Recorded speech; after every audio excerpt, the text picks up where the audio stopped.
Ottoman Empire finally becomes defunct, Russia would get the Dardanelles, the portion closest to them, and the Italians the islands off the mainland. And the French had no problem with that? But the French had problems with everything. That is their nature. And the big pieces?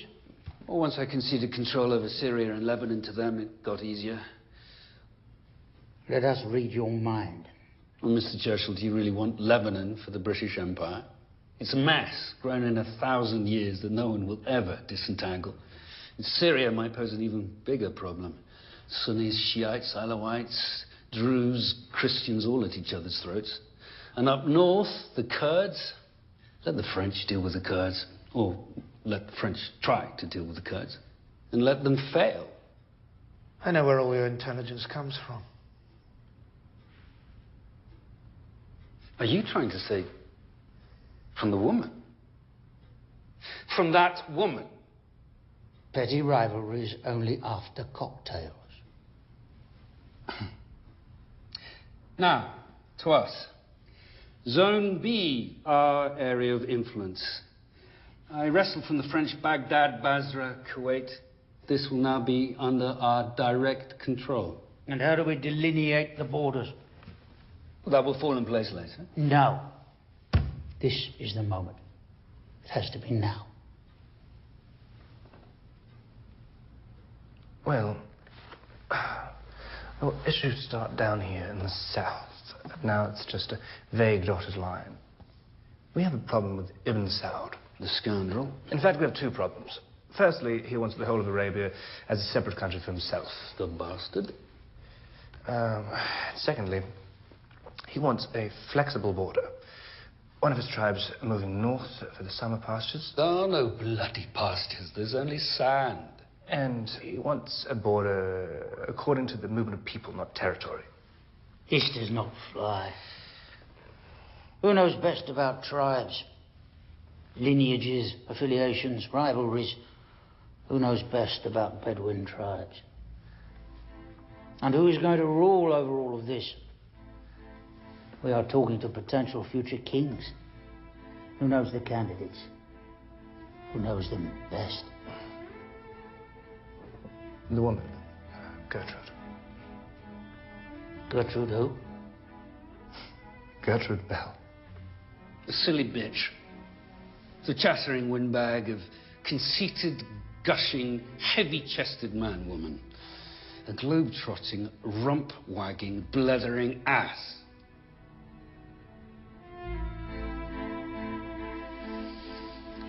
Gertrude. Gertrude, look at me. Mother, don't. What? Don't tell me how to behave. I'm afraid I'm going to anyway. You will smile. Yes, Mother. You will not scare the young men with your intelligence. How do I do that? I cannot play dumb. Just listen to what they have to say and smile. That will be hard. Gertrude. I love it. I love it. I love it.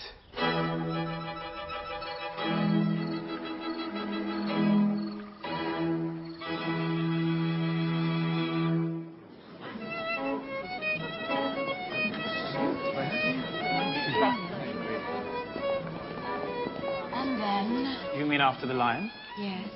Well, then I shot an elephant. Ah. And all of this was in the south of Sudan? No, my hunting party had moved to Kenya by then. Oh. God, was that a safari. I would guess you didn't shoot just one elephant. First a rhino, and a lion, and then 2 elephant bulls. Are there any elephants left in Africa? Meaning what, young lady?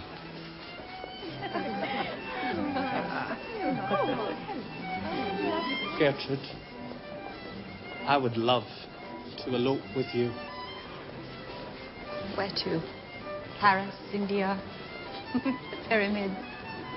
Out there, there's a barn. You mean the hay? Nobody would notice if we left for a few minutes. You mean for fornication? Quick and straightforward? Absolutely. Like the cattle in the field. Absolutely. Ronald Runcie, I barely know you, but you seem to like cows. Absolutely. How many do you have? Near Newcastle, I have 800 Herefordshire. Up north, in Scotland, 2,000. Angus. Angus. Yes. Black Angus.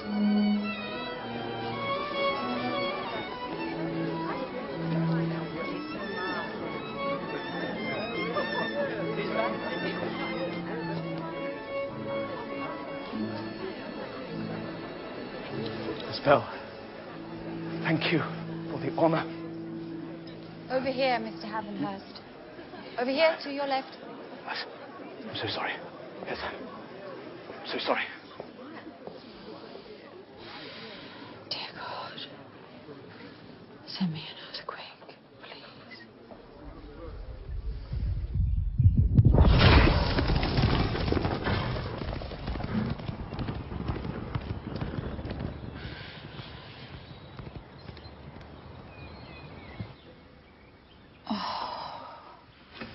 I can't take it.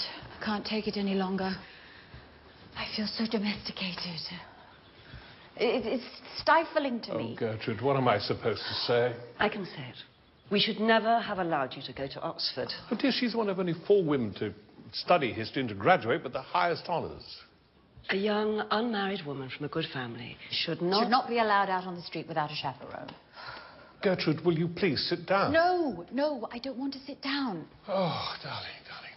I have always supported you. I've watched you climb sharp, high But rocks. let us not forget, the string of nannies quit because of your willfulness.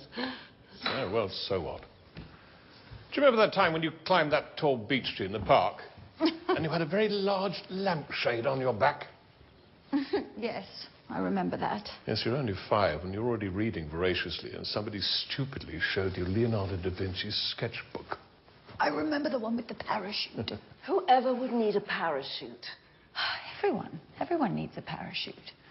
Well, it probably hurt me more than you when you broke your ankle. Oh, I don't like to think about it. It hurts me even today. Get me out of here, please. Please get me out of here. India, Arabia, anywhere, please.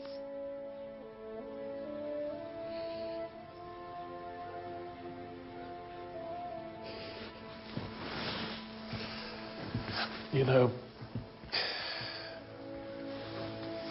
however much it hurts me when you're not around, we are going to have to get you out of here. Where? What about Tehran? The embassy?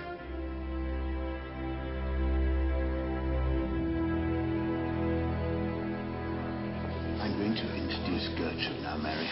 It's introduction time. Gertrude, may I use your glass for a moment? Thank you. Excellencies! There you go. Ladies and gentlemen, come forward. Come forward. Thank you. I would like to introduce Gertrude Lothian Bell to you. She is a brilliant young scholar, and I am blessed to call her my niece. She is actually the daughter of my wife, Mary's sister. And we love her. And I'm sure you all will make her stay with us a wonderful experience. As to the return of my dear wife, boys, the wildlife is over. No more riding on horseback into our dining room. No more drunken orgies on our well-groomed British lawn. No more rescues of damsels in distress. And no more public display of the wildest irreverence towards our beloved Queen Victoria, who, I think, needs to spend time here to wean her from her grand design of a prudish empire. To the British Empire. And to Persia, the country of 5,000 years of poetry. Why is my glass empty? Where is the champagne?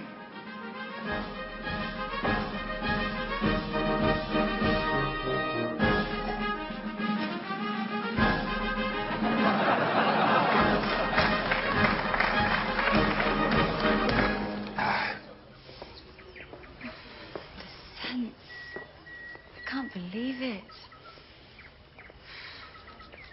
And the bird. A nightingale. When I cry at night into my pillow, she always makes me feel happy. I think it's only the males that sing. Oh, don't spoil it. I'm sorry, Flo. Hello. I'm Henry Cadogan. Henry is the secretary of the embassy. Actually, I'm only the third secretary. Miss Bell, I welcome you to the embassy of Her Majesty the Queen. Her prudish majesty. I've been officially assigned to be your guardian and to entertain you, so if there's anything you need at all, please let me know. I will do that.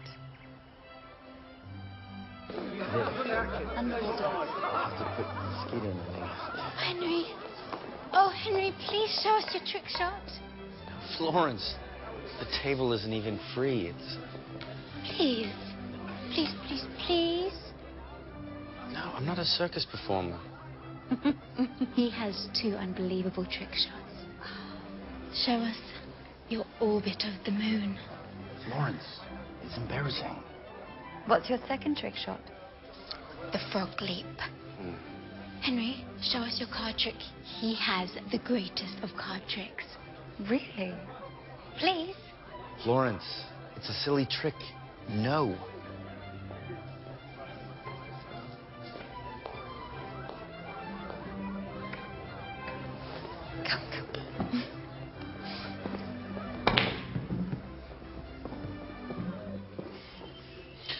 Miss Bell, may I suggest at the residency you put your bed out on the roof under the sky? Well, I do love the stars at night. Although I'll have to put out mosquito netting for you. Ugh, the mosquitoes are awful. Miss LaSalle, are we not boring you? No. Oh, no. No, no, no, no. Florence? Florence, will you please come over? Now? The new Italian ambassador has a present for you. Huh? Henry, I shall come right back. Right.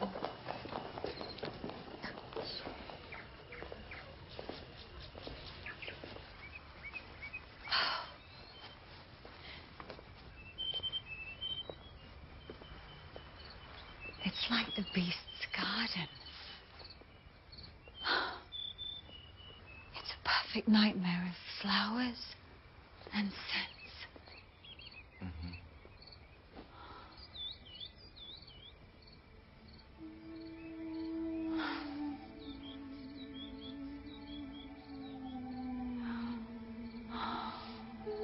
Mr. Cadogan, do you by any chance know what this inscription says? Yes. It's in Farsi, but a medieval form of it. Can you read it? With them, the seed of wisdom did I sow, and with my own hand labored it to grow. And this was all the harvest that I reaped. I came like water, and like wind I go. Miss Bell, you know poetry. You know Omar Khayyam. Yes, I do. I want to learn his language.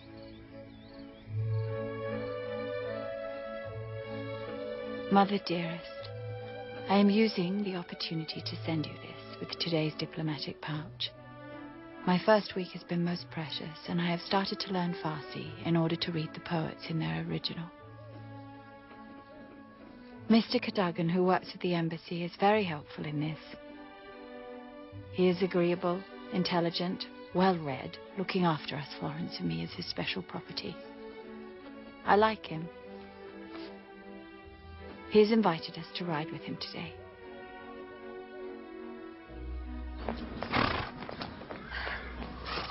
Henry, you can't ride. Yes, I can. What if you fall? happens to the best. You're a bit hurt. I don't like you to ride. Why don't you join us? I'm afraid of horses. Ah. Bye. Bye.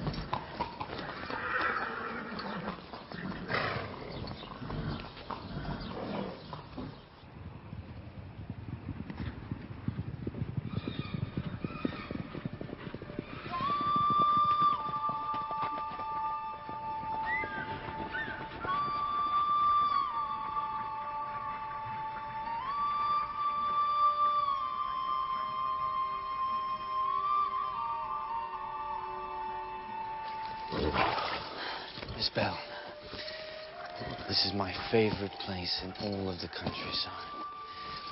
After the winter, when the water level's very high, the shepherds swim their flocks down here for the summer pasture.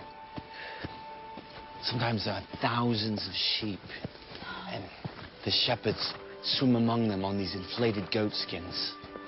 Yes, I've seen that. Have you? In Babylonian reliefs. They were doing it 4,000 years ago. They're still doing it. It's extraordinary. Sometimes I go up there. I'm a fairly good mountain climber, but how, for God's sake, do you get up? I must confess, it's pretty easy. You just walk around the back, go up. And why? Why do you go there?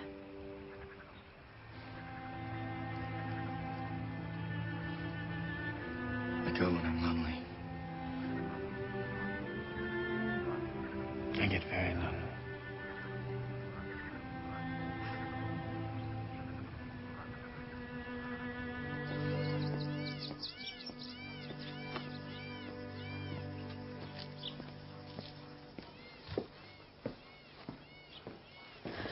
Gertrude? Oh, dear. Yes? A letter. A letter for me? No, for Henry. Mr. Cadogan, you mean? Yes, Henry. Could you please hand him this letter? Why don't you give it to him yourself? Oh, I cannot. I cannot. Why can't you? Gertrude, from woman to woman, you won't say anything. No, I won't. To no one. Not a soul, I promise. Well, since last year, I mean, since 1 year, 2 months, and 11 days. What? I have had a passion for Henry. What did he say to you today? Did he mention me today? No, we just talked about shepherds. So, why can't you give Mr. Cadogan your letter? I just can't. And sending my letters by mail might cause gossip upon its arrival. Letters? This year I have written 202. Oh, what is so terrible? I can't send them. Oh, sweet Florence, my darling. You know I would do anything for you. But I cannot fight the battles of your heart.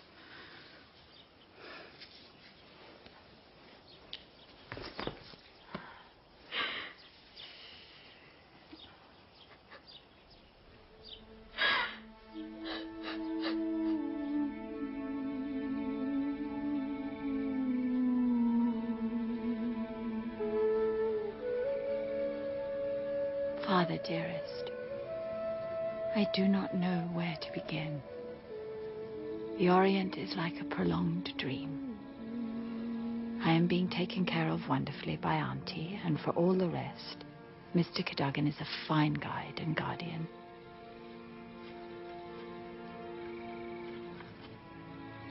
He takes care of Florence and me. He shows us lovely things from the bazaars. He is always there when we want him, and never when we don't. Henry!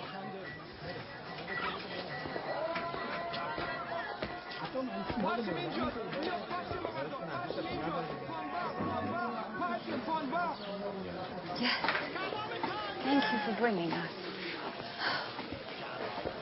You see, they relieve the heads here. Do they? This is a delicacy. Yeah.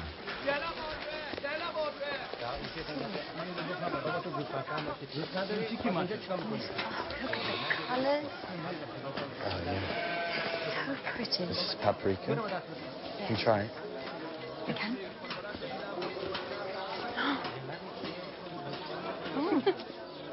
How do you say thank you? Mucho kerem. Mucho caro. Don't you love it, Florence? Mm.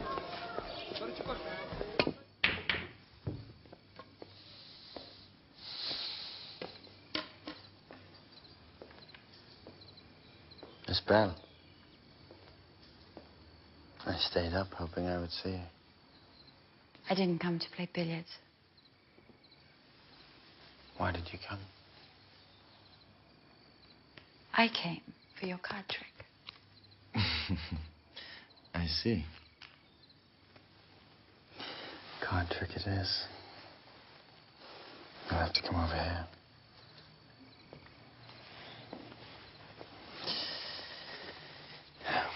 As you can see, the deck is already shuffled.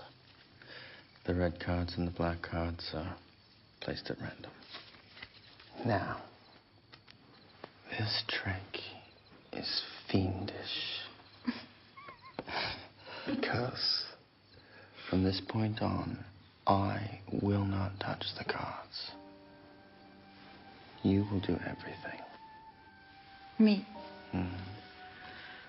You see, I am going to cast a spell over you. And under this spell, without looking, you'll be able to determine if a card is red or if it is black.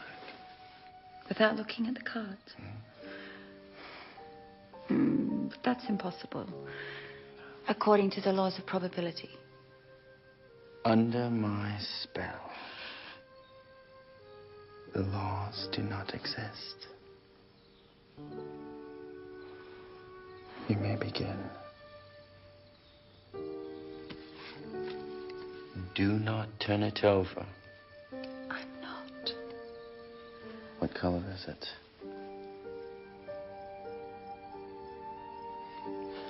Black. Black. Red. Black. Red. Black. Black. Red. Red. Red.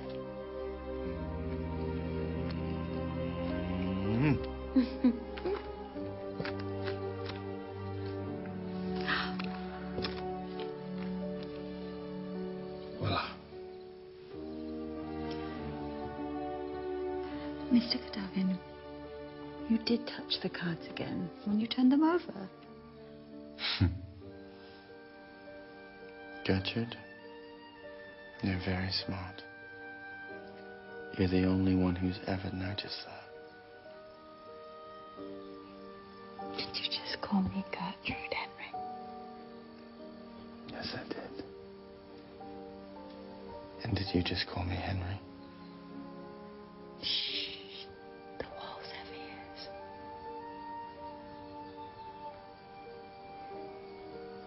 How does the trick really work?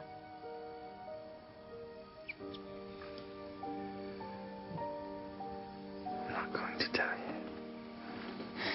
But you're very close. Am I?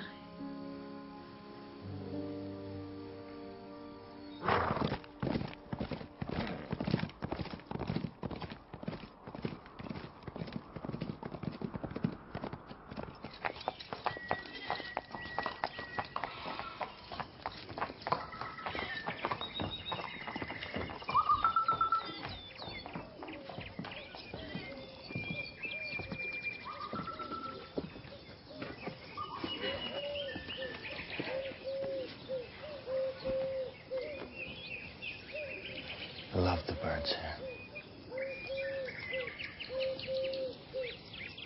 I come here for the birds.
This is the Tower of Silence.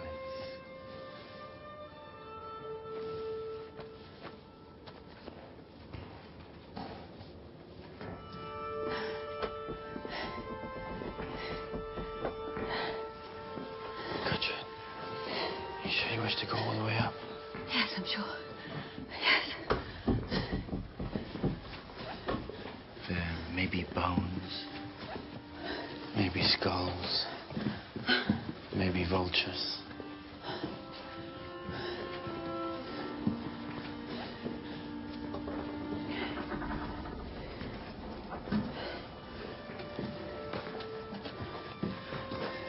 What if we anger the vultures? They probably heard us and flown away. As I told you, this is where the Zoroastrians leave their dead to the vultures. They consider them sacred.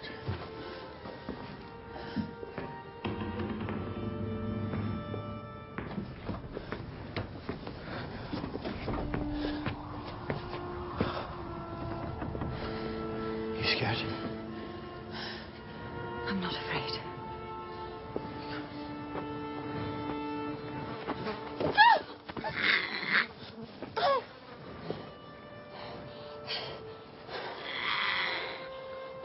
Gertrude Lothian-Bell, I wish to kiss you.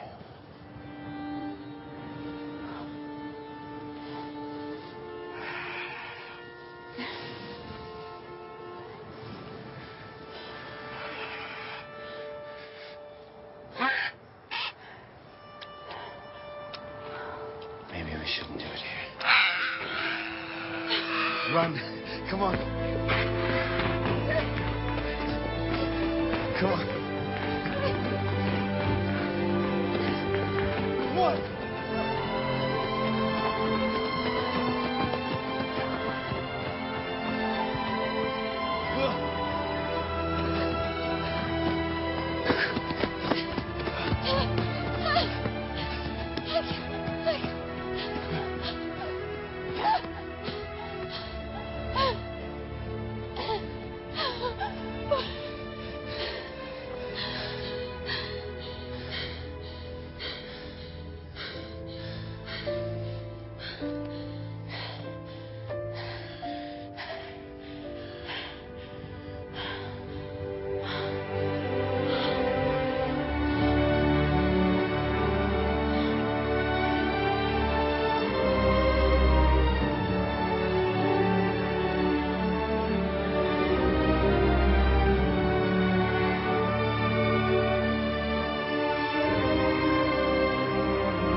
Florence, stop that moody brooding. Father. Frank, Please don't Frank me. she is a girl. My dinner table is a no-cry zone. I'm sorry I gave birth to a daughter. You wanted a boy, obviously. Absolutely not. You could have borne me a dromedary and I wouldn't have minded. Now, look, darling. There is a good side about tears. If you cry a lot, you need to pee much less.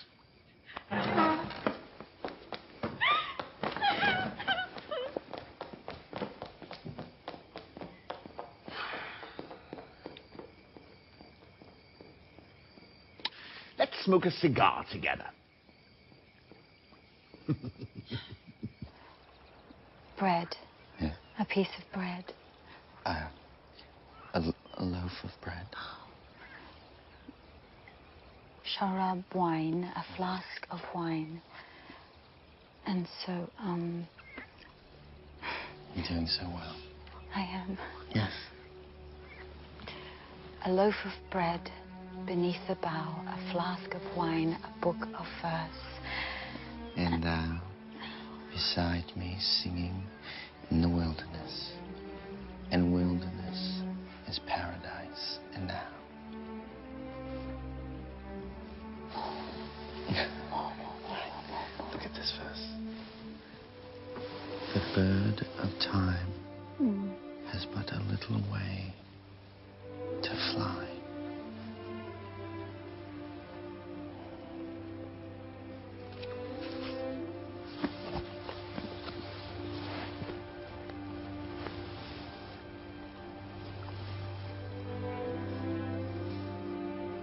Alexander the Great. Yeah. That's 2,200 years looking at you. Is it for me? No. Only half. I had a silversmith cut it in two.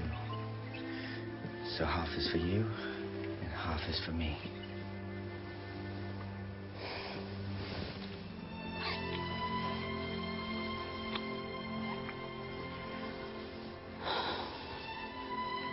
Wherever you are in the world, wherever I might be, this is proof that we belong to each other. And if one of us dies, then the other keeps the whole coin.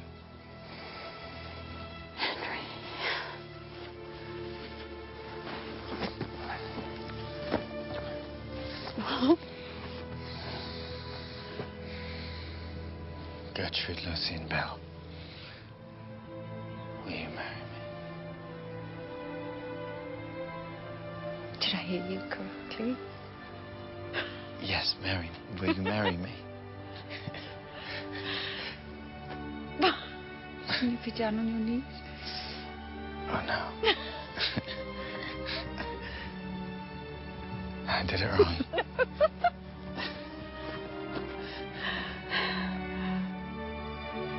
Yes. Yes? I will. All right. Will you marry me? I will.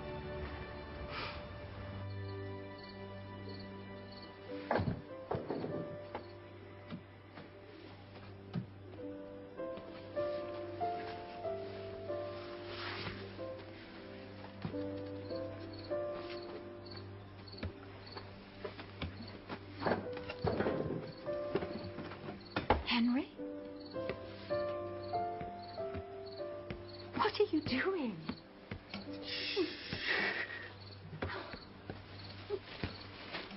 How did you pass the security guards with a ladder?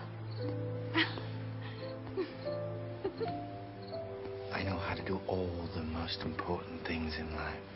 But you could have fallen to your death.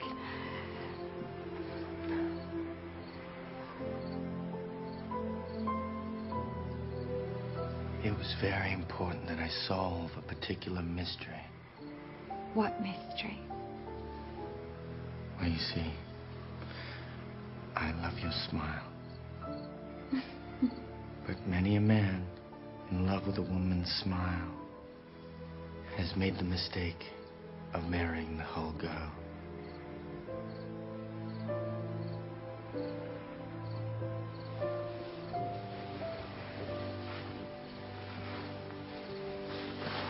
Here's the whole girl.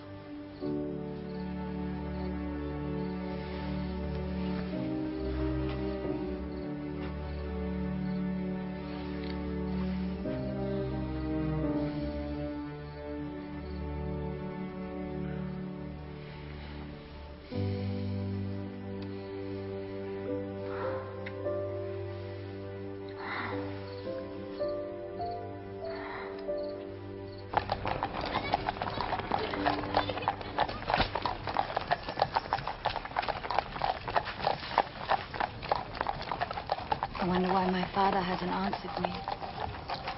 Don't worry, there's always a delay because the mail needs to be sorted in the Foreign Office in London. 2 days ago, I sent a telegram. Sent a telegram from the embassy. So everyone knows about us. No. No, I only said, have you sent an answer? And I've heard nothing. Nothing from him. I'm worried.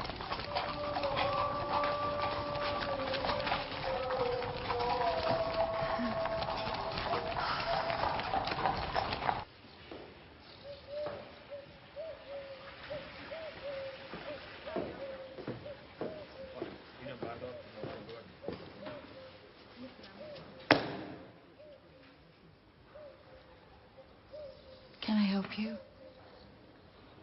Bumshot from dispatch.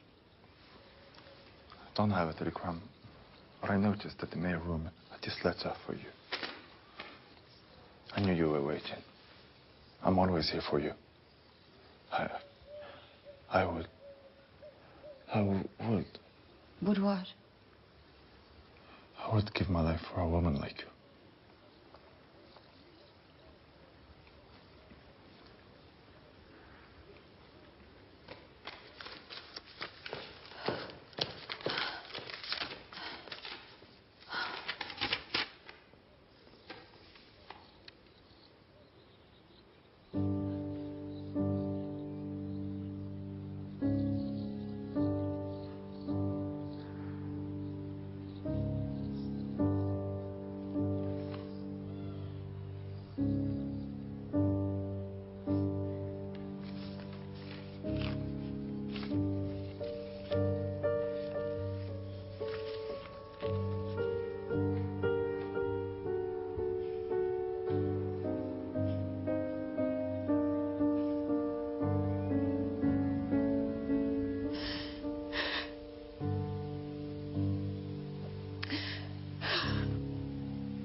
I shall return home. I shall speak to my father.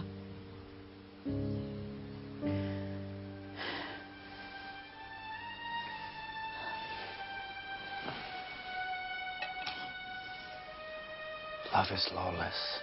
Don't go.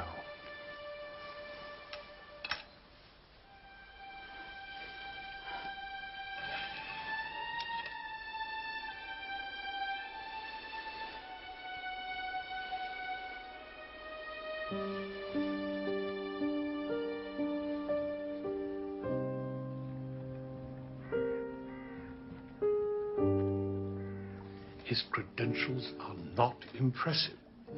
I don't care. Do you have any idea how little a junior diplomat earns? I could live in a tent. A tent with the man I love. Look, what I have found out about him and what you probably do not know. I know everything. What you probably do not know is the man is a gambler. He's accumulated significant debts. You had an enormous debt. Oh. When you started your steel mill, you did. My answer remains no. Why? I will not give my consent to this childish plan.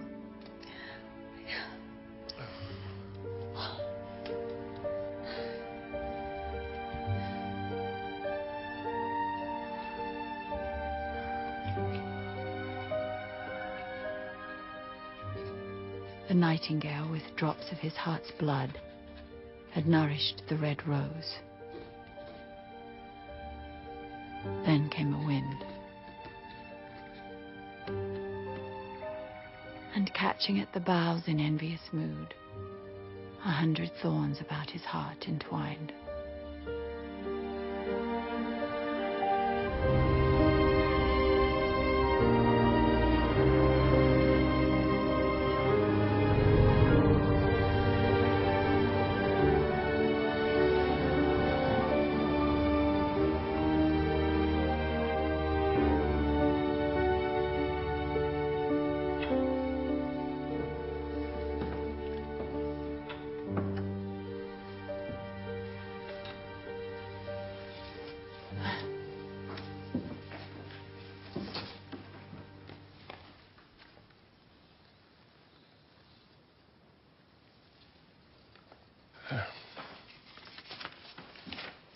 This just arrived by diplomatic pouch from Tehran.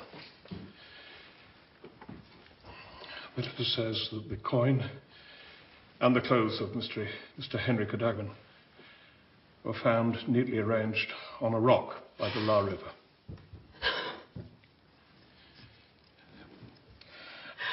Cadogan's body was found the following day at the bottom of a cliff on the opposite side of the river. The embassy regrets to inform you of this tragic accident. It was no accident. There's also a short note from Cadogan, which I hesitate to give to you.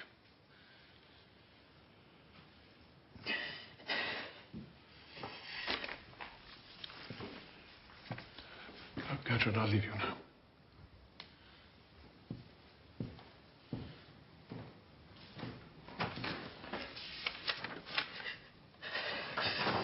Eternal love does keep in his complacent arms the earth, the air, the deep.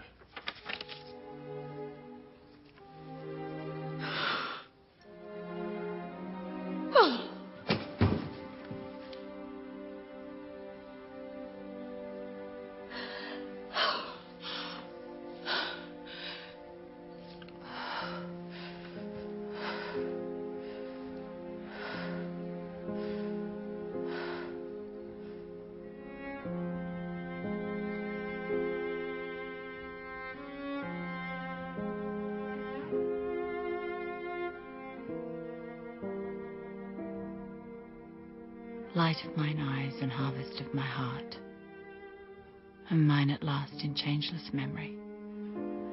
Ah, when he found it easy to depart, he left a harder pilgrimage to me. O camel driver, though the cordage start, for God's sake, help me lift the fallen load, and pity be my comrade of the road.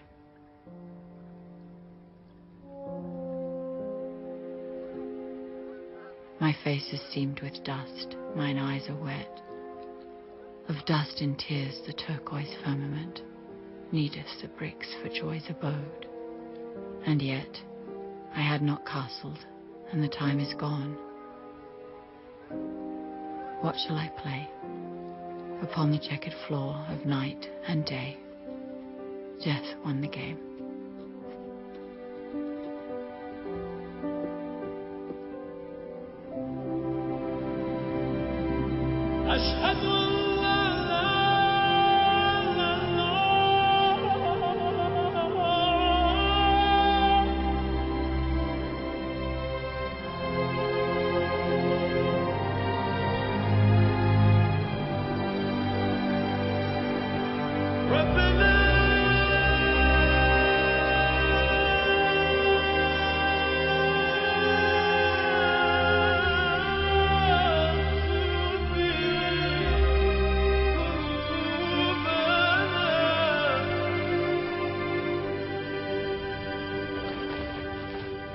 For the first time in my life, I know who I am.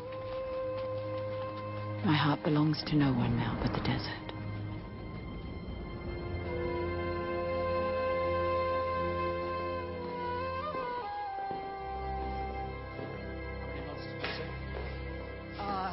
Years, really. Years? Mm-hmm. But why venturing out in the desert, a woman alone, in times of war? Have you ever experienced the desert? What has that got to do with it? What I would like to know is this. What brings you here? Why do you leave England for good, as you say? Well, to be honest, I do not fully understand myself, but I did have my moment of epiphany. Miss Bell, allow me to be candid. This sounds pathetic. And what are your intentions? My intentions are to move out there and do some archaeological research. Study the Bedouins. The Bedouins? Heavens. This is not going to happen. May I remind you, they are under Turkish administration. You going to ask for their permit? No, and I'm not going to ask for your permit either. Do not forget one thing. Do not forget that soon we intend to inherit their empire, and I do not want trouble. I do not want trouble for our ongoing efforts.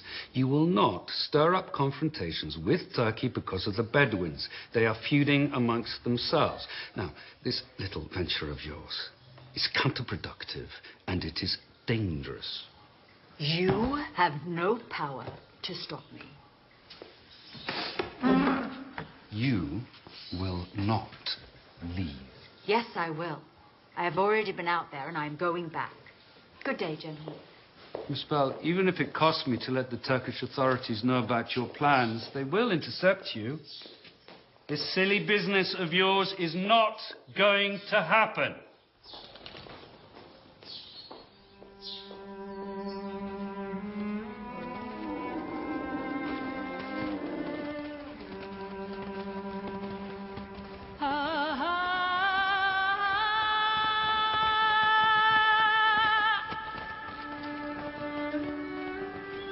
Fatou, Yes, Miss Bell? do you and the rest of the men know that we may all be arrested? I'm prepared. Even for that? Fatouh is always prepared.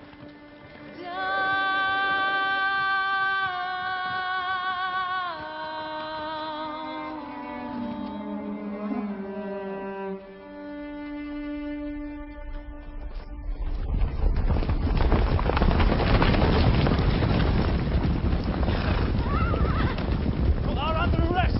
All of you are under arrest!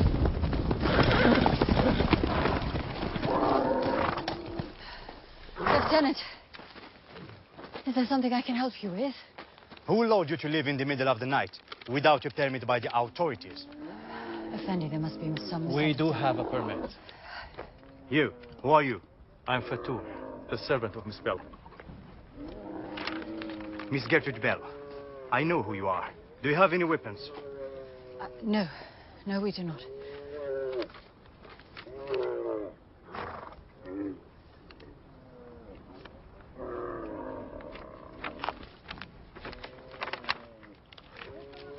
This document comes directly... It comes directly from Istanbul, directly from the ministry. Miss Bell, I am so sorry. I had a cable from our headquarters in Amman. Yes, well, Amman probably just wasn't notified by your government. The ways of bureaucracy are labyrinthine. It's always the same, even in London, at our Foreign Office, so... Is that so? Yes, yes. Thank you, Lieutenant. Your horses look like they need some water. Would you like to share a moment with us?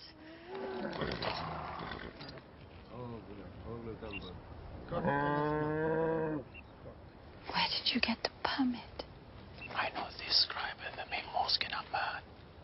He can forge anything for good bakshish.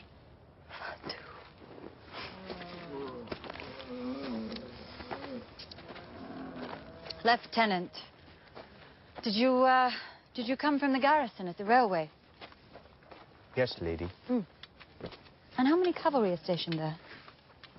About 60. But the numbers are dwindling. We were 100 in April. Artillery? All gone. I should not tell you that.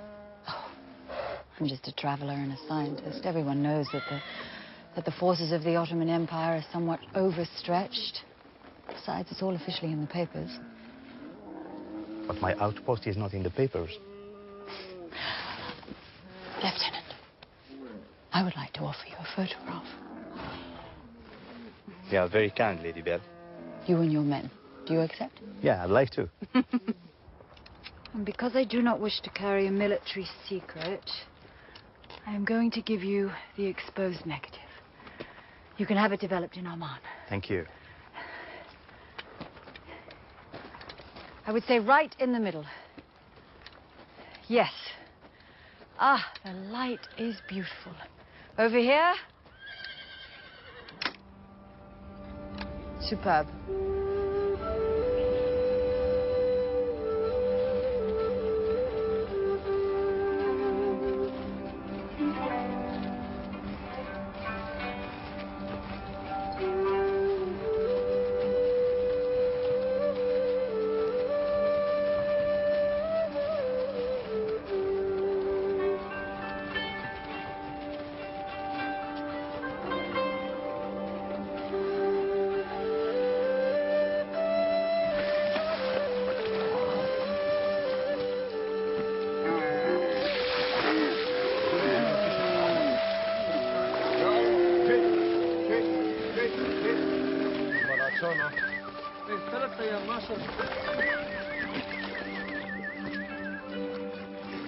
الحمد لله يا رجال الحمد لله يا رجال الله يكفوا بالبير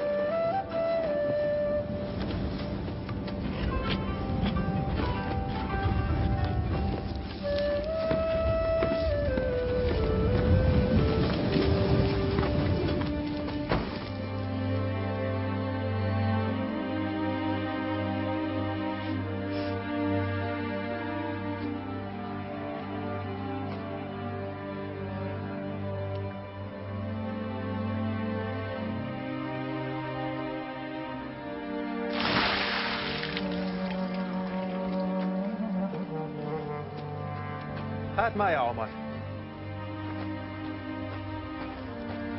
كمان عندنا ماء بالبير كفايه، نقدر نعبيه للاخير، وست بيل تاخذ حمام وهي مبسوطه.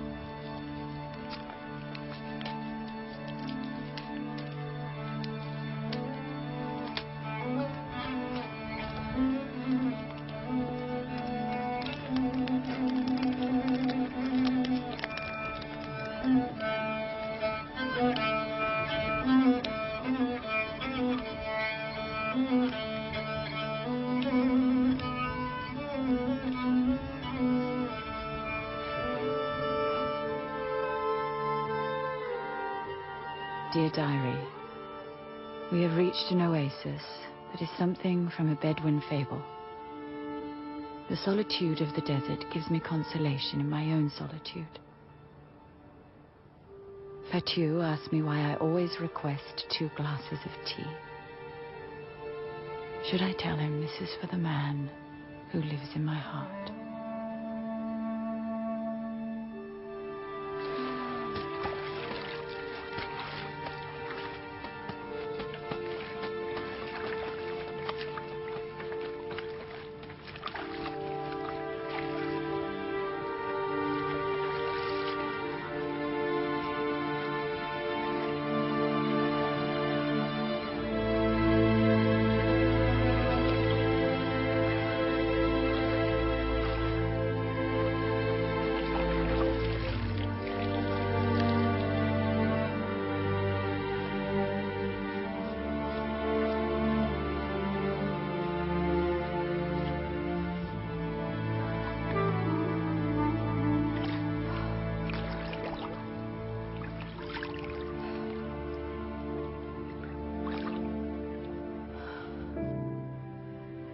Day in, day out, we keep moving ahead, and setting up camp is the same familiar routine. But the deeper we immerse ourselves into the desert, the more everything seems like a dream. Some days we move across terrain that is almost impassable, over hard crusts of salt, like shards of broken porcelain. Often I don't follow any map, but merely go where my curiosity leads me. East of the Dead Sea, I explored the hidden gorge of Wadi Mujib. I never expected to find water so fresh in the desert.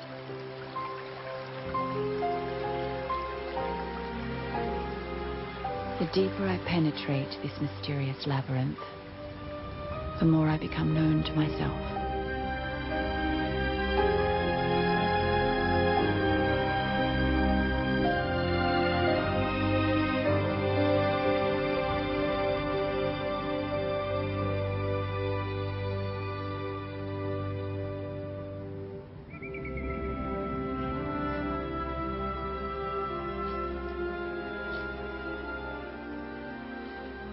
Near the end of the gorge, Fatou found something curious. It turned out to be a Neolithic spearhead, at least 10,000 years old.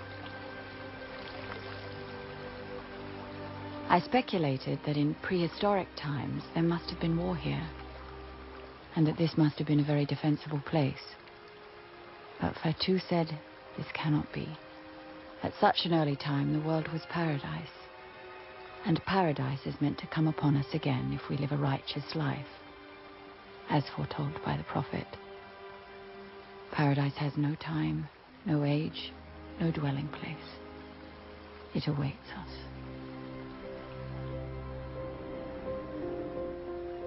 This made me eager to go deeper into archaeology. Not far from the gorge is the British excavation site at Petra. It was a hard day's travel because of the arrival of early rain.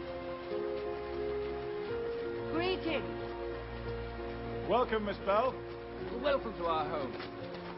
I'm Campbell Thompson, and this is my colleague, T. Lawrence. And what does T stand for? T stands for Thomas Hedley. I despise birth names. They're an abomination. Ah. Please just call me Lawrence. Will do, Lawrence. We knew you were coming. Really? You didn't send messengers. A myriad of stars see you at night, and during the day, the rustling sand announces your footsteps. Sorry, he's always like this. And what's a schoolboy like you doing out here, Lawrence? Ah, this particular schoolboy has a PhD in archaeology. Thompson, I have a PhD in medieval pottery shards, and it follows me around like the wafting of an old spinster's fart. How I long to be rid of it. Shall we?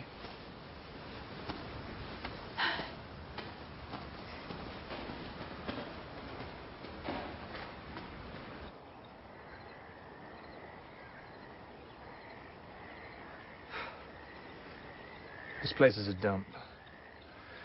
Everything's been removed by grave robbers. Over and over again. Simply stuck here. Lawrence is dreaming of great treasures, hoards of gold. At least, Lord Almighty, give us a library of Babylonian clay tablets the likes the Germans have excavated in Mesopotamia. Our excavation methods are no match for theirs. This is true, Gertrude, darling. Darling? You know, I made a big mistake wearing this belt here. This kind of belt is only worn by bachelors. And? And the local excavation workers have been trying to find me a wife. Imagine, a wife for me, how horrible. But they heard of your arrival, and an instant rumor spread that you were my bride, sent from England. I'm not sure the right man for you has been born yet.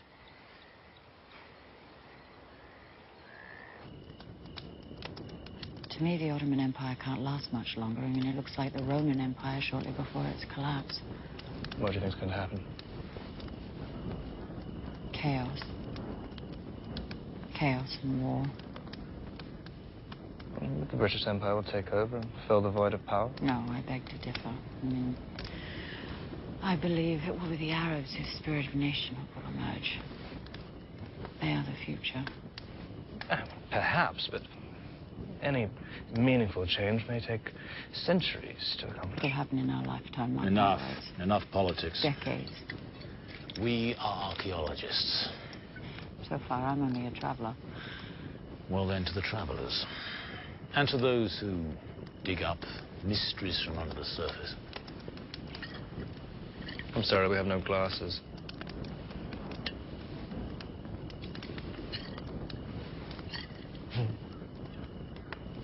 You know what, Gertrude?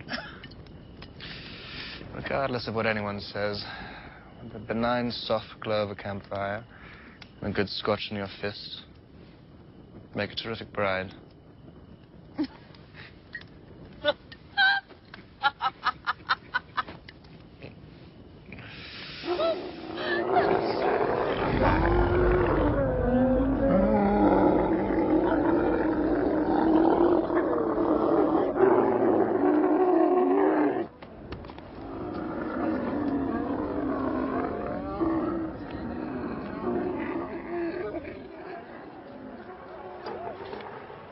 Gertie!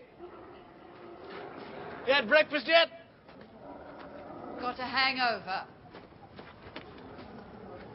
Oh, I've got a Roman Empire-sized headache. What a shame that we do not have Rome set on fire, Nero singing to us live, and bemoaning the conflagration he himself started just to get into the right mood. Those were the good old days. Lawrence, keep it down. Gertie, you can't leave. The local woman might try and wed me off again. Do you want me to kiss you in front of everyone? Absolutely. My kiss shall liberate you. Oh, wonderful.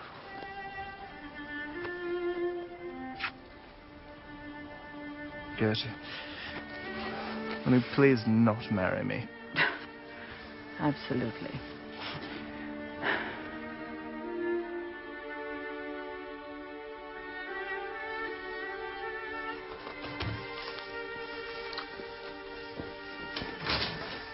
Please do come in. Miss Bell, the consul. Miss Bell, welcome. Welcome back. Before we talk business, Allow me to congratulate you on your feat of eluding the Turkish authorities. Well, I had a permit, if you know what I mean. Oh, how did you forge it? Wasn't me, it was a scribe from the Great Mosque, one of the finest. Yes, it was my servant who contacted him. Well, I'm sure if you ever needed a document, we could arrange... The British Empire has no need for such petty tricks. No. Except for printing millions of counterfeit Deutschmarks and Turkish piastres in order to undermine their economies. Please, take a seat. Well...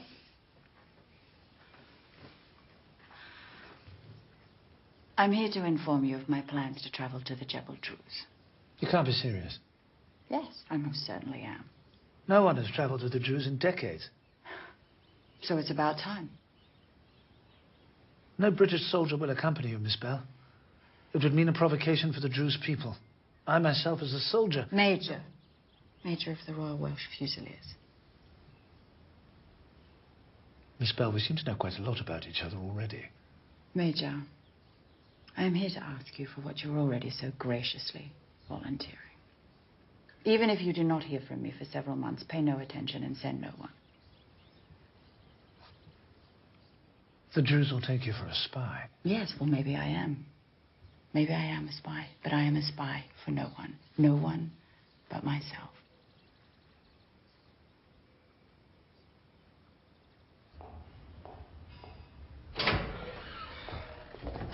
I'm the consul's wife. Yes. Don't be so formal, dear. Miss Bell, this is Judith. Welcome. I brought you a present. One for each of you. Oh, this is very kind. Oh, it's just something I found in the souk. What do I do with it? Well, it's just beautiful. They show the rank of a sheikh, my love. So don't use them in the kitchen for your onions. Come. Oh. But the Druze are fiercely independent. And more than anything, anti-Turkish. In fact, they're the only people ever to have defeated the Turks. And this is what makes them so interesting. Besides, their faith incorporates Christian, Gnostic, Neoplatonic tenets, which overlay their Islamic beliefs. Please, let's not talk about Plato. Would you like some more of the couscous? We are not talking about Plato, my love. We are talking about a very grave danger Miss Bell will face. It'll all be worthwhile. Be careful. The Druze do not play the game as it should be played. They go out to slay, and they spare no one. And while they have enough dry powder in their flasks and strength to pull the trigger, they kill every man, woman, and child they encounter. How awful.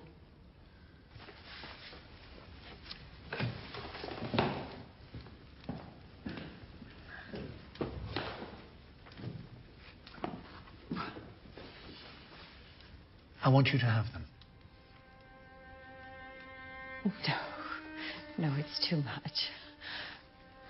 Dear, have you not said on several occasions that you would never give these pistols away? Oh. And now they are given away. Mister, for you. For me?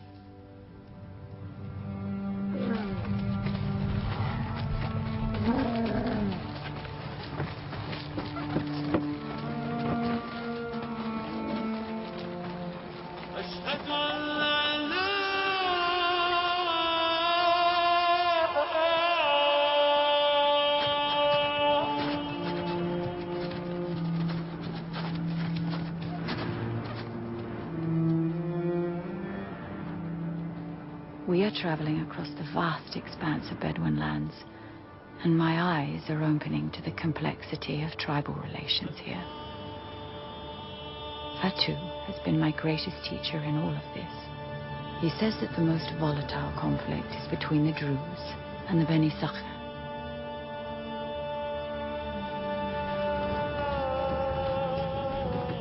My worry is Omar, Miss Bell. Yes, I only found out this morning that it was Beni Sakhr.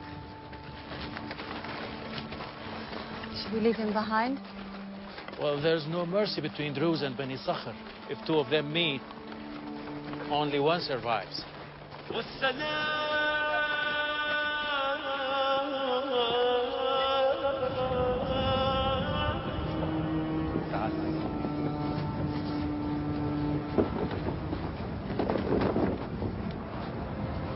Lady Bell, Yes. I realized that the Druze would recognize Omar as a Bani Sakhar by his accent. I did not think about that. What do we do? Ask Omar. Omar, should I send you back before it's too late?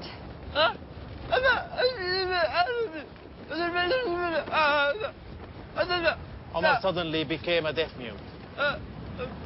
When? An hour ago.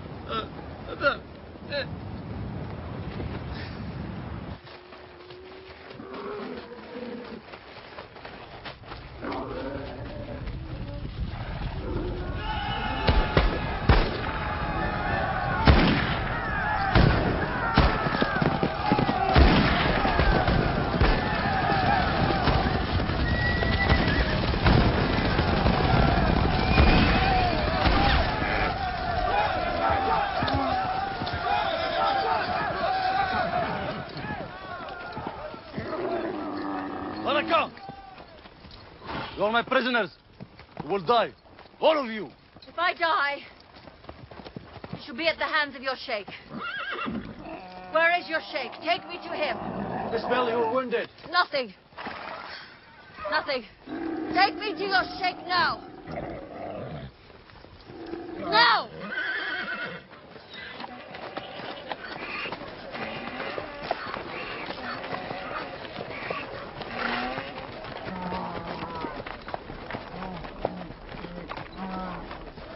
A woman passes through the entrance at the woman's side. This woman is joining the men.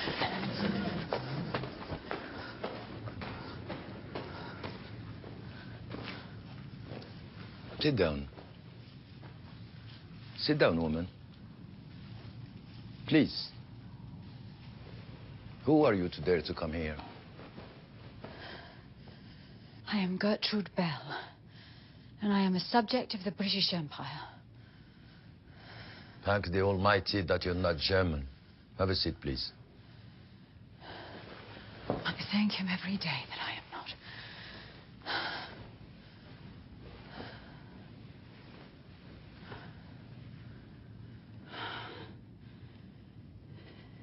Are you a spy? No. I am a writer. I write about the beauty of the land and its people. So you're a poet? In a way. But in fact, I do not describe what I see. I just name its beauty. More in the vein of the Roman poet, Virgil. Oh, he's in need. Yes. I'm so sorry, but how does the Sheikh of the Druze know about Virgil? I have traveled. Ah. Incognito. I've been to Damascus, to Beirut, to Paris, les Champs-Élysées, la plus belle avenue du monde. Baudelaire et ses fleurs du mal. Rimbaud. You're right, this poet never describes anything. He just names the glory of the trees, the beehives, and the life in the country. He's like our poets. This is true.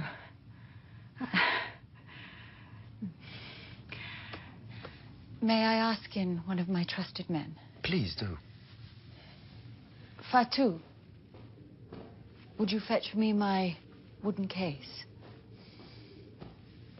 Miss Bell, I hope my men didn't hurt you. They did, but it is a small wound. It is what we call, merely a graze. Forgive them. They know no better. Sorry. I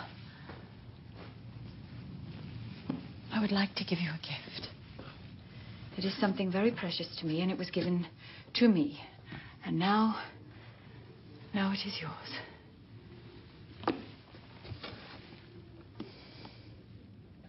Oh. Exquisite. Stay as my guest. You are under the protection of our hospitality.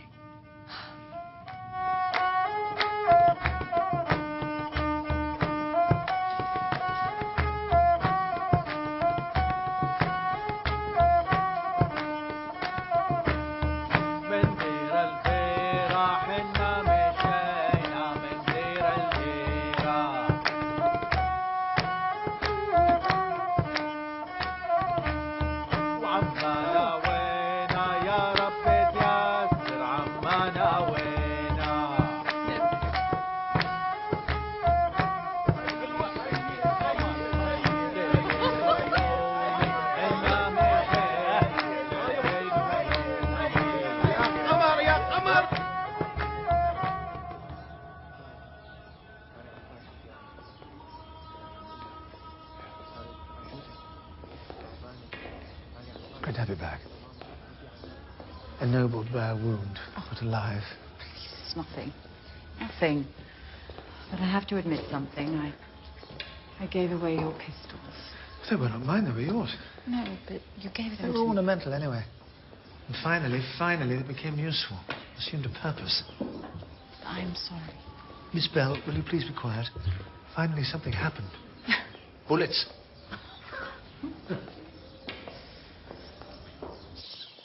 Now I have a new plan. I want to go to Hayil. But it is the middle of the Arabian desert. It is the forbidden zone. Yes, and we have only a few reports from some travelers in the 1850s. And why, for God's sake, Hayil? Because it is the secret epicenter of the Arab world, and I want to meet the Emir Ibn Rashid. He is important. He is the leader of Arabia. Well, who will be with you? For two. And my men. What? I trust them.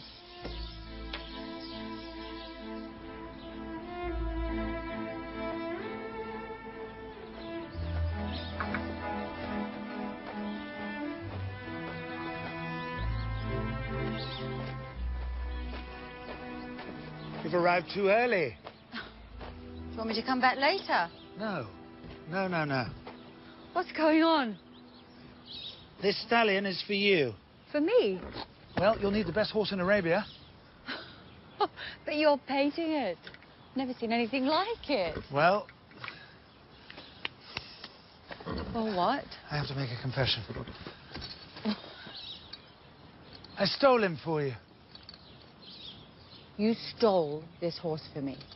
See what he can do. Hout! Hout! Hout! Hout! Hout! Hout! Hout! Hout! Hout! Hout! Bravo! Bravo, Salahuddin. Bravo, Salahuddin. Bravo! I didn't exactly steal him, you understand. It was more an act of expropriation. Where? From whom? From the Turkish authorities. From the enemy, so to speak. How? Well, there were two things I did. I paid off an editor of a local newspaper to write about a disease spreading amongst the horses. Then I took on false credentials as a vet. I went straight to the Turkish garrison. I inspected the horses. This stallion here, of course, had to be removed immediately. And I put him straight into quarantine. So His Excellency, the British consul, Richard Doughty Wiley, has stolen a horse for you.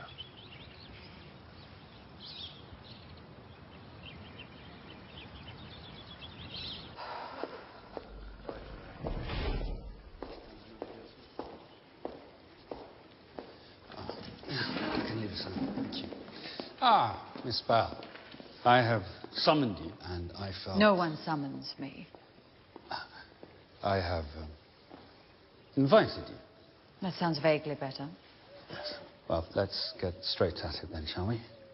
You ventured out, and I felt not inclined to support this. To put it mildly.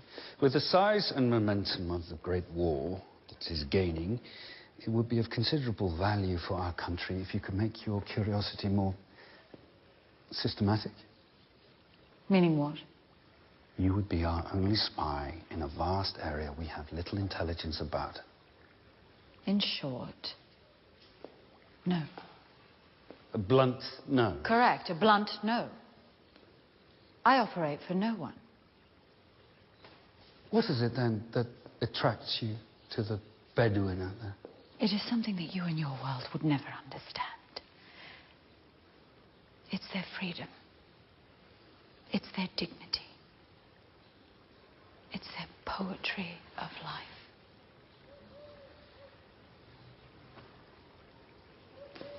Have a good day.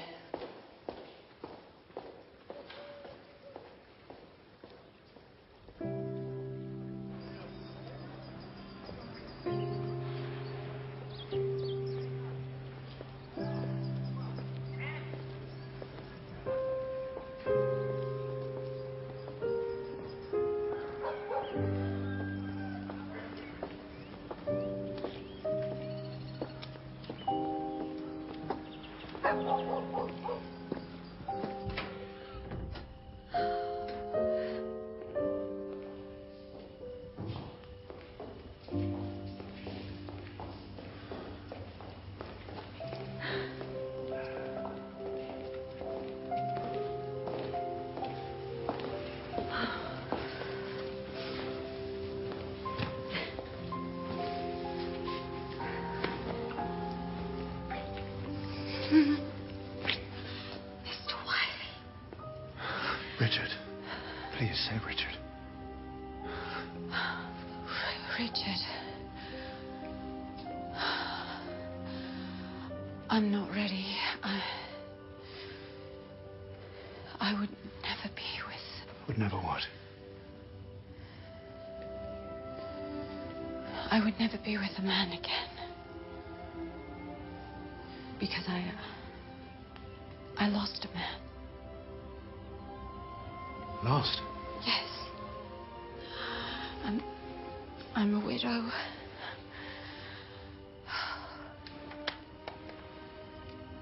A widow? Yes. No, sort of.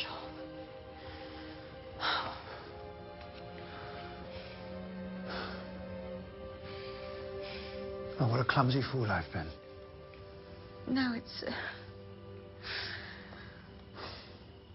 Will you forgive me? Of course.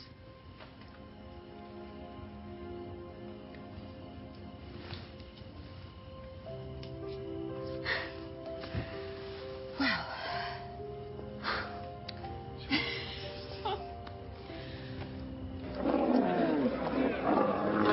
السلام عليكم. الله الله لا مرة عجيبة. حتى غادي يكون عندك واحد المستقبل عظيم. غادي يكون عندك الفلوس. عندك واحد القدر.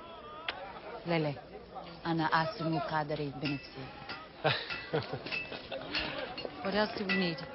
Quinine, iodine, and antidote against scorpions. No. Scorpions, no. We will be watchful. No Bedouin has ever been stung. Am I right? Yes, yes, ma'am. As you wish. This market has everything we need. Mosquito net, a folding bed, a canvas bathtub. We need this. Well, the lady has a good eye. Actually, they are the best. ايه معلم نحن بجوز ناخذ 4 قطع من هاد بقى شو بدك تحسب لنا الواحد؟ الخانم ما بتدفع. اهلا وسهلا. ليش؟ الخانم ضيفة الشيخ والضيف ما بيدفع. اهلا وسهلا. شكرا جزيلا. راح اجيب لك 4 من هدول. حضر لك هذا. حضر له 4. يسلموا. شكرا جزيلا.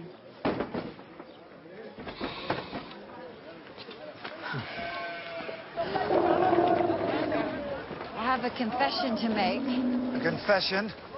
Yes. As wonderful as the horse was, it would never have made it in the dunes of the Nefu Desert. Yes, and what did you do? I traded it. Well, Fatou traded it in the marketplace for 4 of the very best dromedaries. There they are. I'm sorry. Gertrude, don't leave. Not now. Richard, I have no choice. My heart is not ready. I can feel that. We'll stay for just a few more weeks. No, it's late December. Very soon the desert won't be possible. I am longing. Please do not say that. Do not say these things.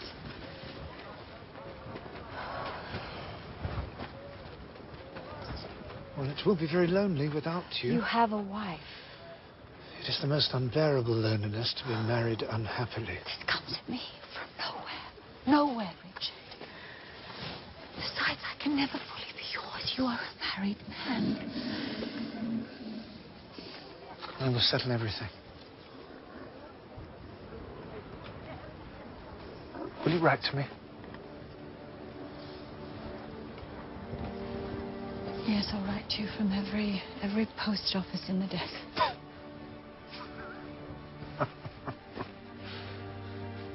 I will keep a diary for you.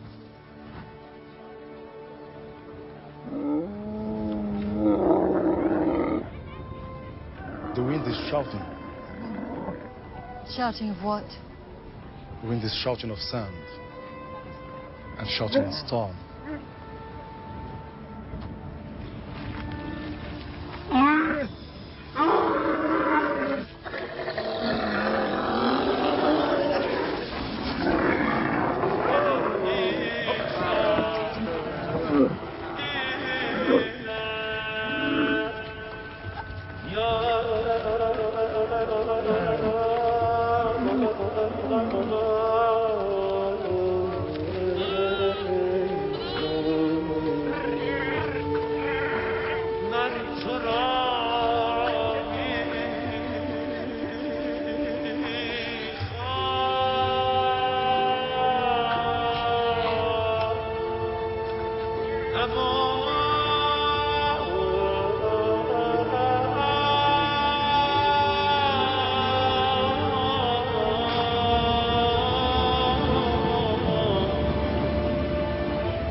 Can the lady show me how to do it?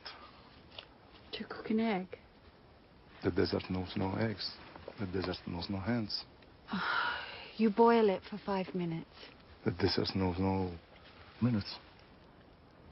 The length of a prayer. Oh, ever present.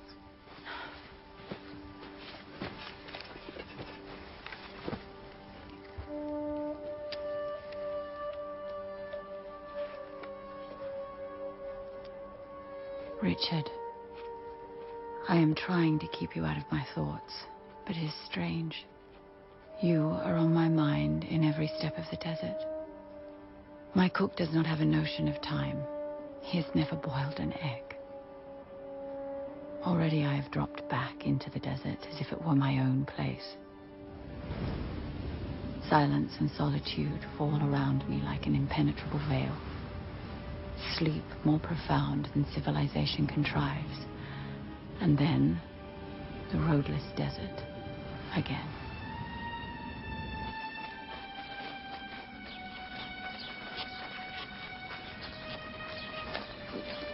Before the tribal wars, this place was alive. Now there are only ghosts here.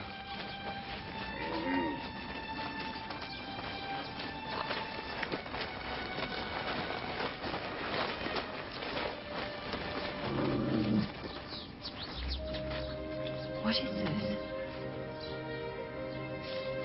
How is this possible? These are from the consul. The consul's messenger must have been riding day and night. We shall stay here tonight.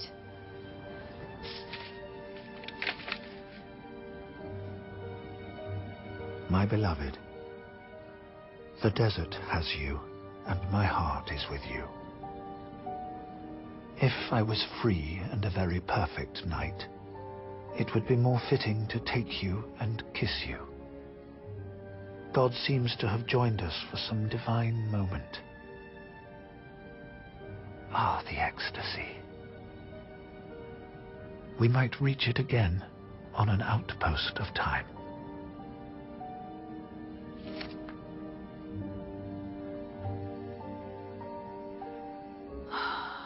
I can't sleep. I can't sleep. It is 1 in the morning. You and you and you are between me and any rest. You once called me life and fire. I flame and am consumed.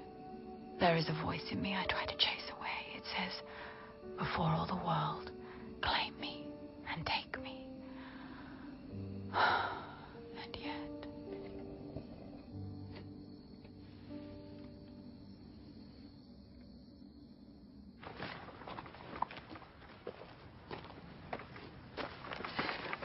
وصلي هذه من فضلك.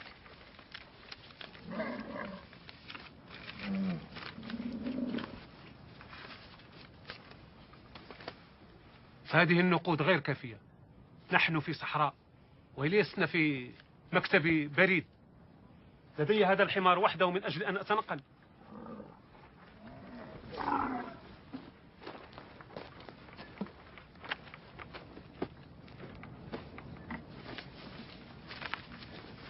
وهل هذا بكافي؟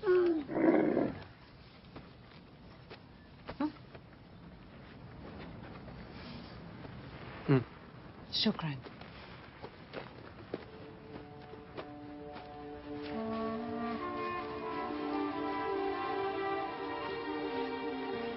Richard, I doubt there is anyone in the world so happy as I am now.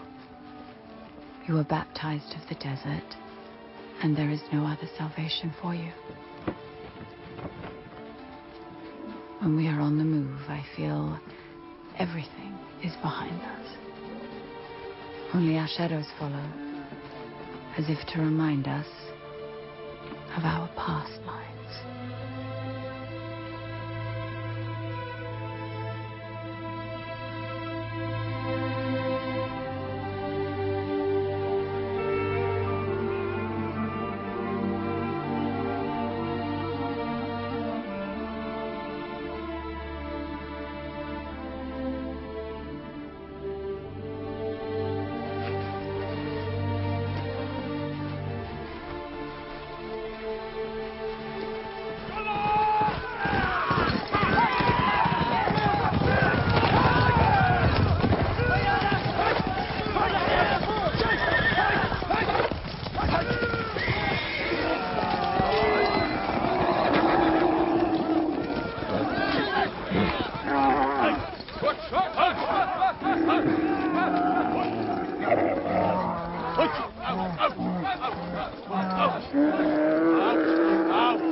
سيدتي، شيخي يود أن يقدم لك الشاي في خيمته. هل تقبل السيدة أن تكون ضيفة؟ أكيد، أتشرف. أتشرف.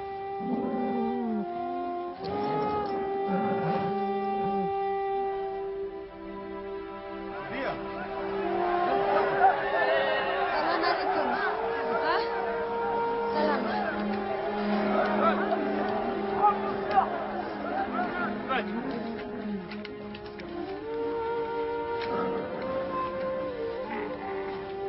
الشيخ حرب يدعو سيدة الصحراء إلى خيمته. أكيد. شكرا.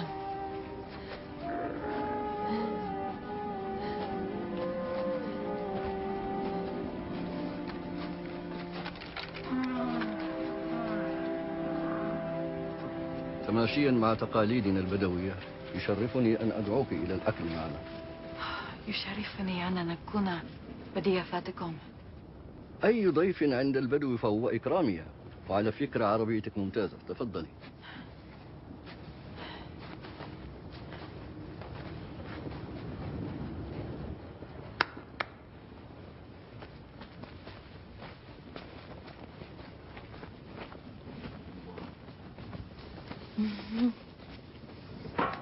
شكرا.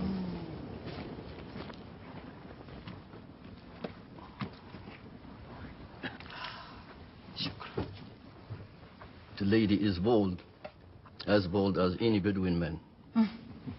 Is your destination Hail? It is. I want to meet Ibn Rashid. We have to talk a lot about Ibn Rashid. He has powerful enemies. Ibn Saud? Yes, and many others. You will not find him in Hail. Where is he?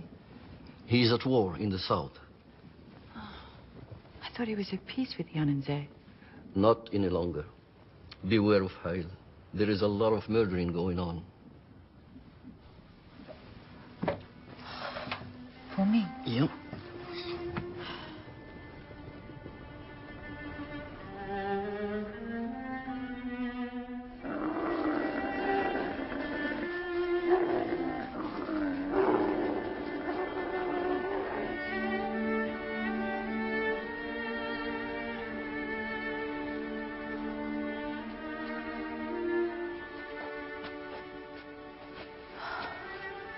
Jacob, you've shown me such gracious hospitality.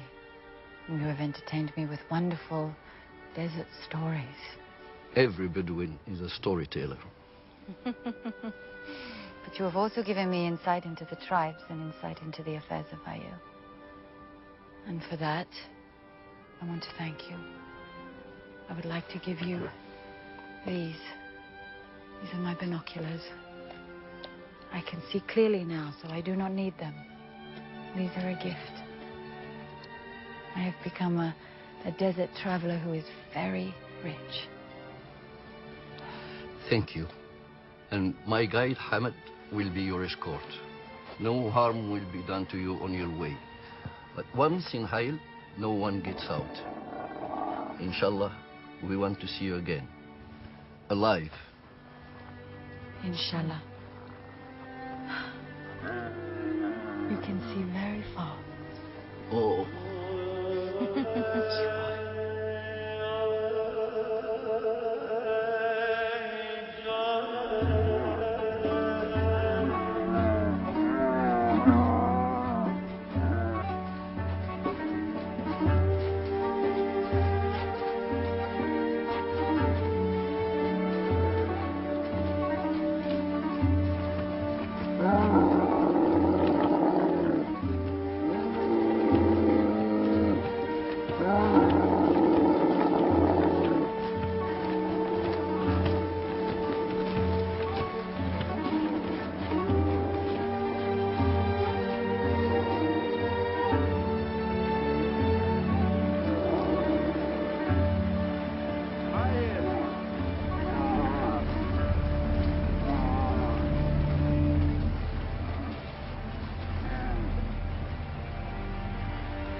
المال ناعمة، سوف نخيم هنا. ونفل مدى. ننتظر ونرى، وعندما يخرجون إما يخرجون ليرحبوا بنا أو يخرجون لقتلنا، والله أعلم. لا أرى أحدا. هم يتجادلون في الداخل حيث ما يفعلون بنا.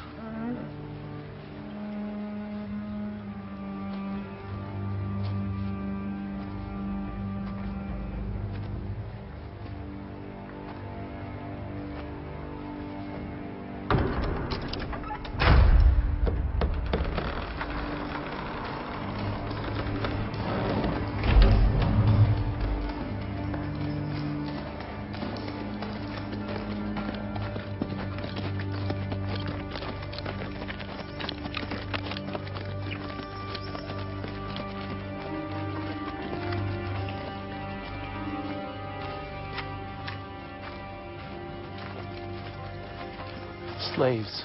I don't know exactly what this means, but it's an insult, I'm sure. Only the woman. Men must stay behind.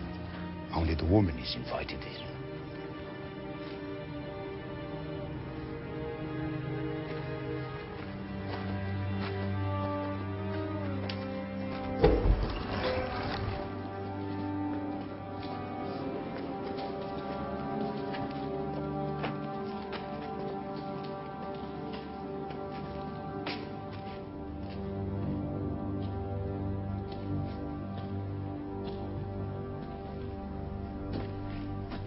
أنا إبراهيم، عم صاحب إكرام الأمير. وهذا الرجل أمير غائب. ومتى يعود؟ الأمير في غزو ضد أعدائنا، ولم نسمح لك أن تسافري قبل أن يعود.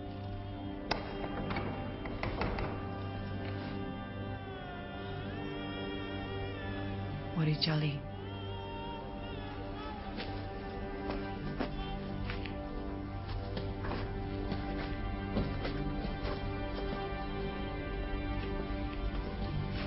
ستقيمين هنا.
I'm Fatima, the aunt of the Emir. This is Turkey who will entertain you. Welcome to Hayal. You must be the lady of the desert. Rumor has been faster than your camels. I'm Gertrude Bell. But who has sent you? No one. No. I'm here on my own. On your own? I know the world. I come from Istanbul. The Sultan sent me as a gift to Ibn Rashid. What are your plans? I would like to meet Ibn Rashid.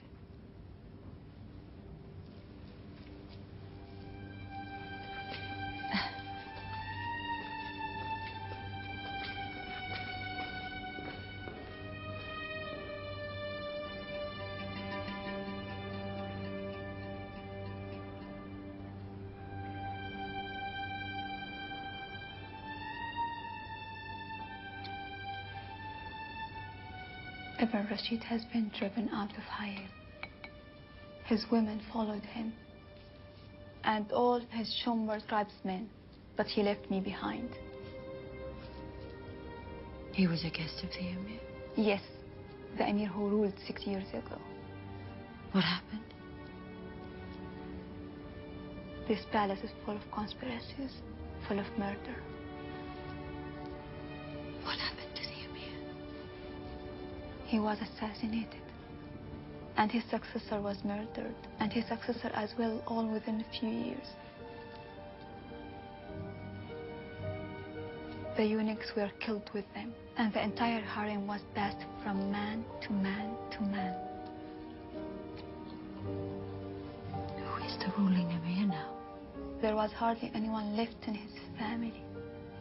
So he's young. He's reigning in the north.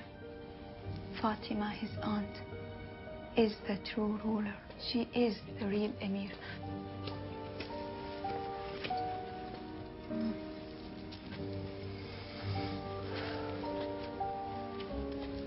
It's beautiful.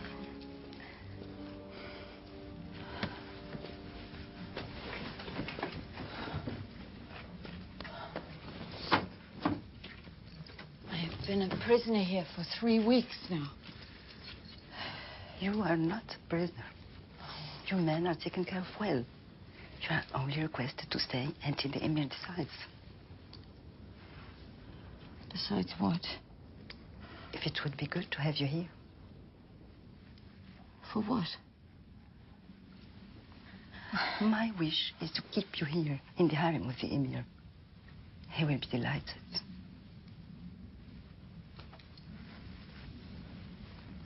Fatima, that is not my wish. When does he get back? Do you know?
I'm delighted to greet my guest. He means I'm delighted to greet my wife into my harem. Yes, my wife.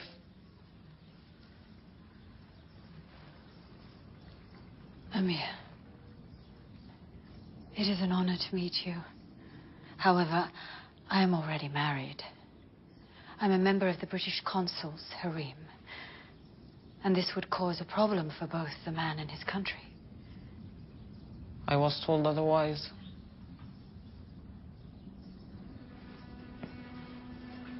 No man ever touches a married woman. The Prophet, peace be upon him, has told us so.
Dear Richard, it's clear from what I've seen that the House of Rashid is moving toward its demise.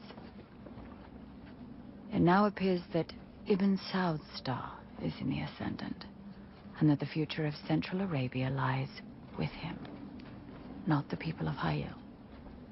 I shall communicate this to the British Arab Bureau.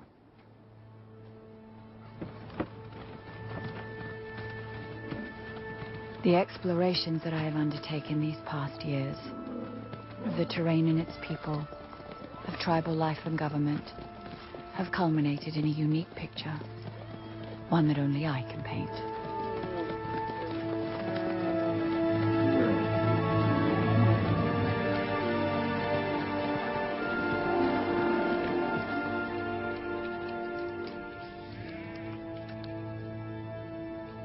As for myself, I sense that long years of preparation for what I do not know, have ended. And a new destiny is unfolding before me.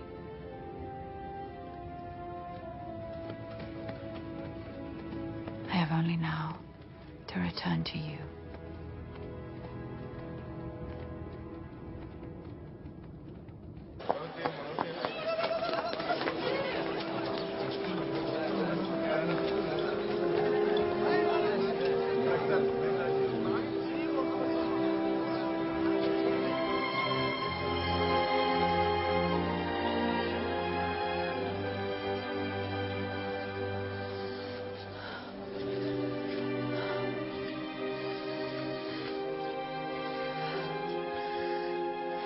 Find somewhere quiet.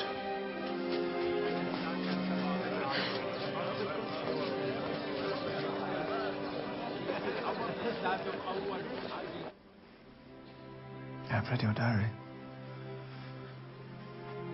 It was meant for you. The world is changing.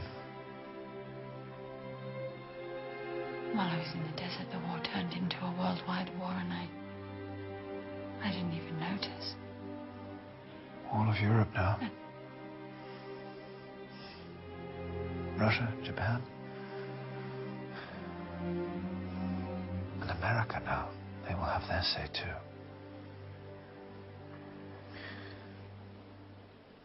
Gertrude, there's something that I want to tell you. I have re-enlisted for active service.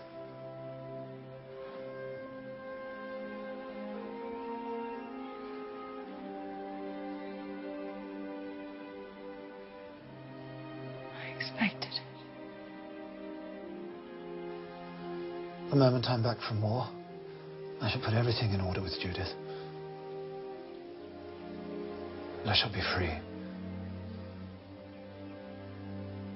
I'd rather put a bullet in my head than live without you.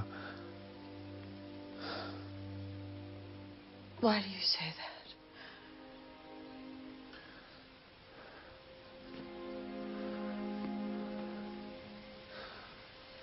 Gertrude, there is something you should know. Judith has been making ominous remarks about committing suicide if I should try to divorce her. I see. I do not believe it, but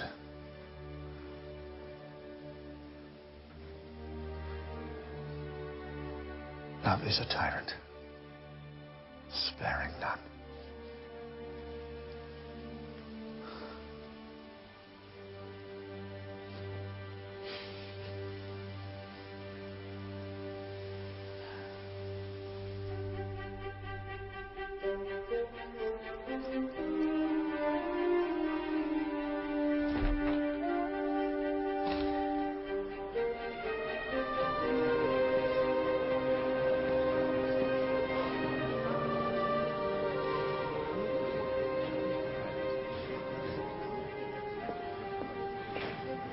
Gertie. Oriental secretary. Congratulations. It's as if they invented the post for you. Yes. Oh, this is your star? It is. But you have become senior advisor, Lawrence. You've morphed into a political animal. Technically, I'm under you. But What? There are no other men like me, and no other women like you either, of course. Oh. You become some kind of queen. No, just a woman who misses her man. Oh, you mean your officer who joined in the glories of war? Yes, I do. Miss Bell, could you nudge a little bit closer, please? We'd like to get the keys to pyramids in the shop. Churchill, still, please. Mr. Churchill, what are you expecting from the conference? Boys, let's face it, a new order of the Arab world. Mr. Churchill, with this new emphasis on the Middle East, where does that leave our policy towards British India? Churchill is trying to sell this as an achievement of the British Empire. What else is it? Come on, Lawrence. We are not leading them into autonomy. It's the Arab nations who are awakening. This is their achievement. Yes, of course. The lions of the British Empire. Mr. Lawrence, over this way, please, with the pyramids in the background for the photographers. Gentlemen, you have the shot? A little to the left, sir. Gentlemen. Hold that, Mr. Lawrence. Gentlemen, are we getting this shot? It's marvellous.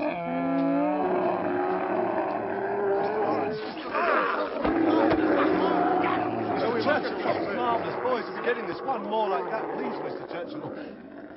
My cigar. My cigar went out. This is the end of the war. Wonderful, Mr. Churchill. You're all looking absolutely splendid. 4,000 years of history are looking upon you. Oh, Lawrence, shut up. Napoleon said that before you. Yes, all together now. Excellent.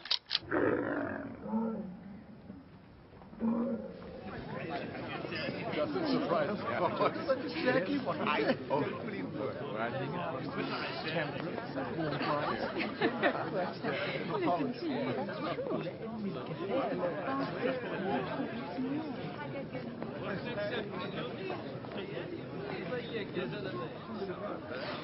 Our losses at Gallipoli are staggering, and the Australian expedition force has lost 30,000 men in one single day.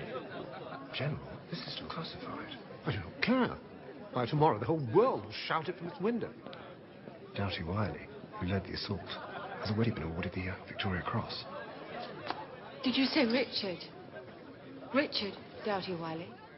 Royal Welsh Fusiliers. Yeah, but the Victoria's Cross is only for fallen heroes. Correct. We're told he was seeking death in combat. Well, I think he's having problems with his wife.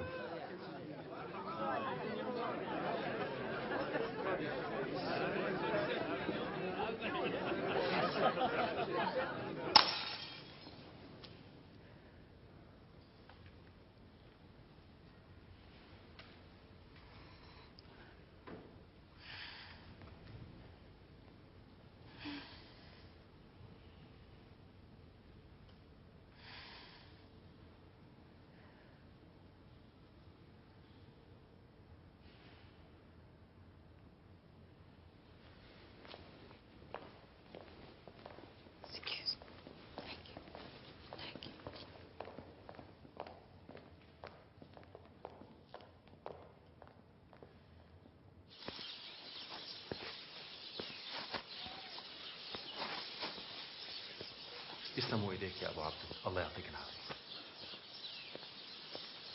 I too. What would I do without you? I shall follow the lady to the end of the world.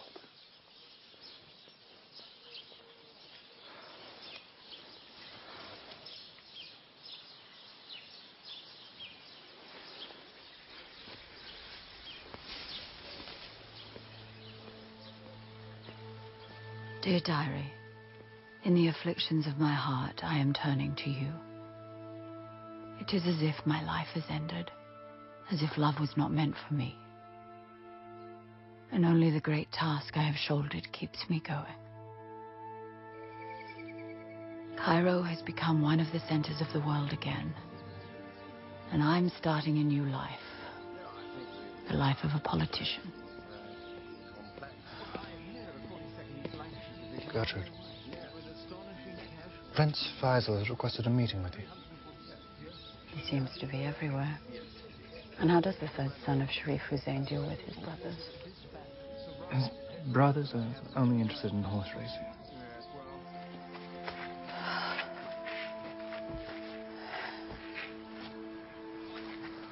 Gertrude, we have to play their game. Faisal is shrewd, is cunning, is ruthless. But he seems to be the right one for this time in history. I mean, let's be sincere. It's dangerous to be sincere, unless you're also stupid. England needs to get out of its colonies sooner rather than later.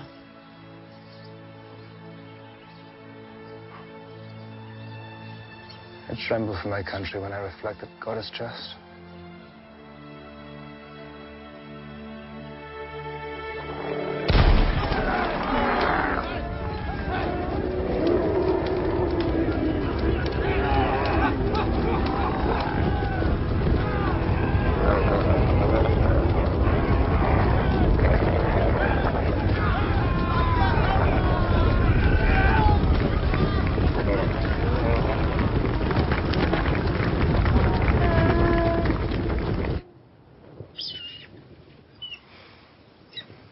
My brother Faisal and I have read your memorandum on the Arab War. Congratulations. You do express our feelings. No one in the Western world knows the heart of the Bedouin better than you. The Bedouins call you Al-Khatum, the noble lady. I am honored. And we agree with those who call you the mother of the faithful, a title given to the wife of the Prophet, peace upon him. In the face of two direct descendants of the Prophet and in the face of the people of the desert, I am not worthy of that honor. Your falcons are worthy of kings. You will soon be kings. Over whom? Over the people I love. What makes an English woman love us so much?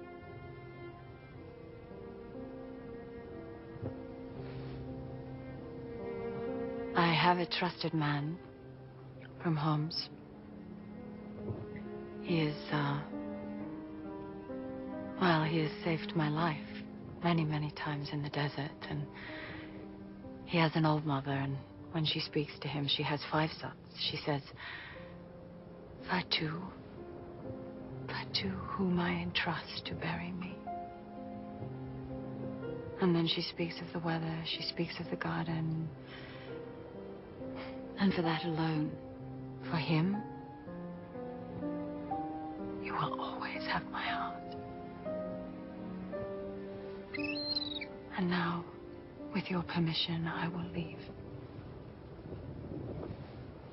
Go in peace.